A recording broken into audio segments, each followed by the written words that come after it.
Thanks very much, Stuart. First of all, I think it's a superb backdrop in respect of the whole of the canvas that one has to try and get one's head around when dealing with issues of global governance. And I liked particularly your reference to the core point, I think, that the reason that we're concerned about global governance is because we're confronted with a range of risks and vulnerabilities which are incapable of being addressed adequately at the national level. We don't have a paradigm, I think, that is structured today that enables us to develop a core concept of what global governance is. It's a remarkably amorphous concept. It tends to exist in the mind of the speaker or the mind of the listener in the course of every debate around this issue, whether this debate is taking place in a graduate seminar, whether it's taking place in the Security Council, whether it's taking place at the COP17 in Durban, or anywhere else, including this room here this afternoon. So the real challenge, it seems to me, is to say that the only reason that we need governance at all is to enable humans to live in comparative harmony with one another in society. That's why we need governance. If we were self-organizing, non-linear adaptive systems, then we wouldn't need any forms of governance at all. The system would work extremely well without any external constraints. But unfortunately, that isn't how things work. The reality of human existence, and it's probably simply due to our biological origins, is that we are competitive, because that's historically how our gene pools were in fact established effectively and enable the survival of the species. We collaborate frequently, usually on the basis of some form of interest or affiliation. So we collaborate more easily with our families than we do with people who are not part of our families, and people who are part of our immediate communities more easily than we collaborate with people outside of our immediate communities. And sometimes we conflict. And the whole purpose of governance at the end of the day, the whole purpose of political systems, is simply to, in fact, put in place normative reference points that enable humans individually and societies or communities collectively to coexist in ways that minimize the risk of conflict, optimize the degree of collaboration or cooperation, and contain competition in a constructive space that doesn't spill over into conflict. Now, implicit in everything that I've said is the fact that that's much easier at the micro-community level. It's much easier on the level where everyone understands what everyone else's motivations are, what everyone else's interests are, what rules the others are going to play. If I can anticipate what everyone around me is likely to do, I can play chess. It's relatively easy. If I can't anticipate that, then of course I am taking risks on a much larger scale in respect of everything that I do. And of course, that is what business is all about at the end of the day. It's in fact seizing asymmetric opportunity in the context of uncertainty. So this balance between cooperation and competition while seeking to contain it at sub-conflictual levels, I think, is the essence of what we try to do at all levels of governance. I agree completely with Stuart's definition of what global governance is all about. It's fundamentally about transcending the national boundary, which is the paradigm that we still have for democratic governance. It's transcending the national boundary where that is necessary in order to grapple with risks or threats which are larger and essentially outside of the control, exogenous to the span of control of the nation state in respect of the nature of the particular issue. And the list of these, Stuart's given a very good list already, but the list is as long as your arm. Broadly speaking, it seems to me that global governance should not seek to intrude into spaces where that prerequisite does not exist. You're not trying to have global governance to displace community governance or national governance. You are trying to add it on in order to be able to address challenge on a scale that cannot be addressed at levels that are easier to manage. Now, why are we? Well, let's throw in one other observation first. What we've done is not very smart. The Swedish Academy of Sciences, in response to a request last year, began a study which was completed, I'm told, in March this year.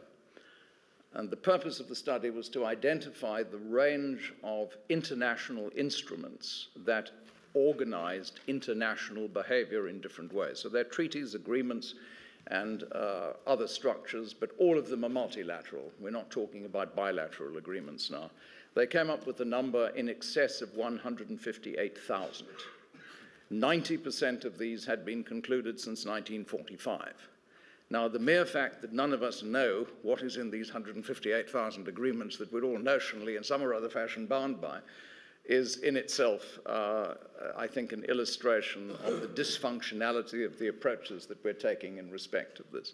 And that, I think, causes one to try to get back to first principles in terms of trying to understand why we need certain forms of global governance today and what the nature of those might be, because that's the only way that we can, to take your 3 points, take stock of the current state, think about how rising and emerging powers are likely to act, and what forms of leadership we might then see emerging from the system. So let's think a little bit about what's happened in the world in the course of the past, I suppose, 20 years, really. What's happened in the world in the course of the past 20 years is what we normally capture under the rubric of globalization. And globalization has had a remarkable series of completely divergent consequences which have essentially put the established paradigm that has existed in various forms since the Peace of Westphalia, but preeminently has been entrenched as a global paradigm since roughly the middle of the 19th century, when empires had begun to fragment on a significant scale. Everyone's talked about 1848 many times in the course of this conference. And in the period from roughly 1848 onwards until the decolonization movement and the immediate aftermath of 1945, we saw the creation of what we now think of as national states. They're not nation states in the true sense of the word. No one in his right mind would suggest that Switzerland or Belgium, for example, were nation states, never mind many states on the African continent. But nonetheless, they are national states in the sense that they qualify for membership of the United Nations and other multilateral institutions. Once we entered the 1990s, the wall came down in Germany, the Soviet Union imploded, and Frank Fukuyama decided to declare the end of history in an Hegelian sense. I'm not trivializing the observation. But once that occurred, the operational Western paradigm, which was adopted by an awful lot of other people, became the notion that liberal markets and liberal democracy were in fact the defining elements of the rest of history. Under those circumstances, the spread of liberal democracy and the expansion of free markets became a paradigm which was widely accepted. There was a certain amount of pushback coming out of Southeast Asia in particular until roughly 1997, and in the course of 1997 and 1998, with the Asian crisis followed by the emerging markets crisis, in a certain sense, the alternative models seemed to slip away from the center of discussion about how political and economic existence should be ordered.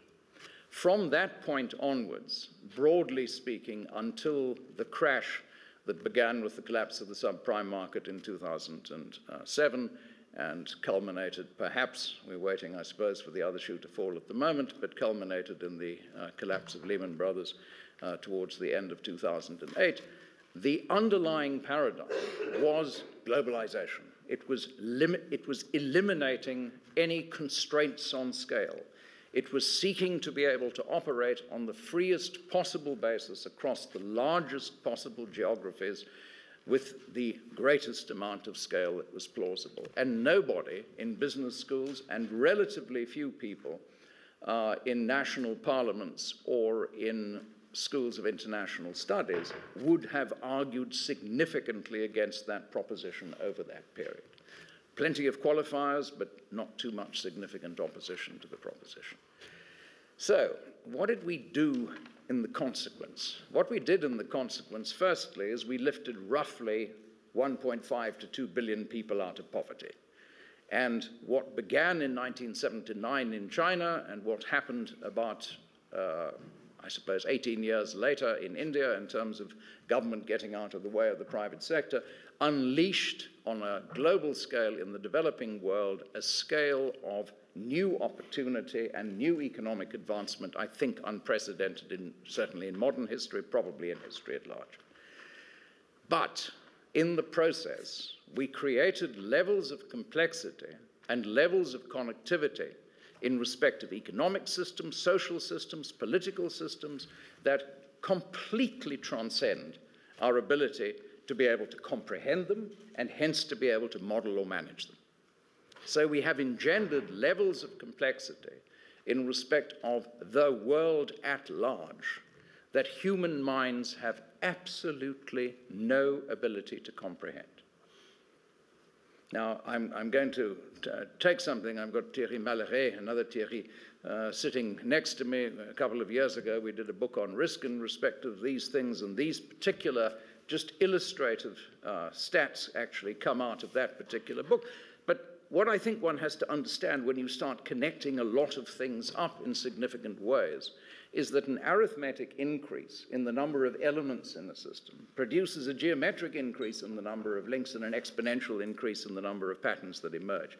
And just to scare you a little bit, 10 elements give you 45 links, but they give you 35.184 billion potential patterns.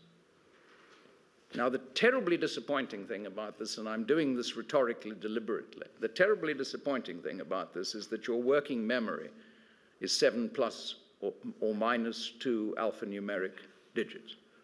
Nobody in this room, nobody in the world has ever been measured who's capable of recalling, in terms of their short-term memory, more than 9 random combinations of numbers and letters. Your ability to process relational variables, things in relationship to one another, is almost certainly limited to 3. There is a tiny percentage of people, including a number of chess grandmasters, who have actually played up to 4 variations outside of a gambit.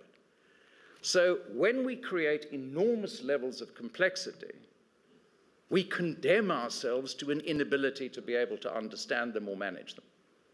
That's the underlying truth of the challenge that we confront at this particular point in time. So the question now becomes, while we've created this extraordinary level of complexity, we have created a whole series of vulnerabilities which are now endemic in the environments that we have to manage.